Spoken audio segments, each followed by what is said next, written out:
लहंगा खोला बस लहंगा चढ़ली जवानी तोर उदास कदी रे लइका होई साहजी के बास कदी रे लइका होई साहजी के बास कदी रे लइका होई साहजी के बास कदी रे लइका होते साहजी के बास कदी रे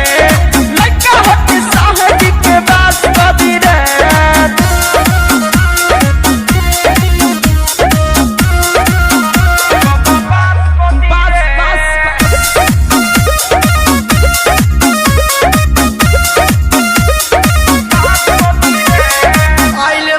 नाचे साहटोली मेरे जादू बबुआन के हु बोली ना रे बास हो जाई बास बुझले आइल बड़े नाचे साहटोली मेरे जादू बबुआन के हु बोली ना रे रखबू याद काम खास करी रे नीचे उतार सो नीचे तब बुझाई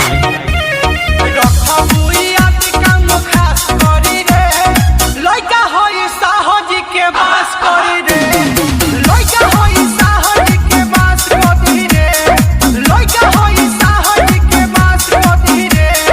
लइका होई साहजी के बास करी रे लइका होई साहजी के बास करी रे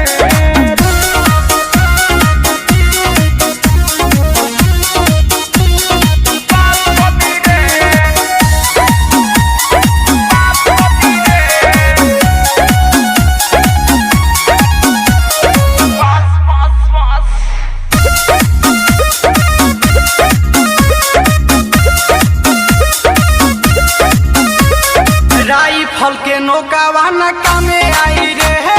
जब आई तब ई जवाने आई रे मान जा के करे जा राइफल के नौकावा न कामे आई रे जब आई तब ई जवाने आई रे धनजी अभी की तो है पास कदी रे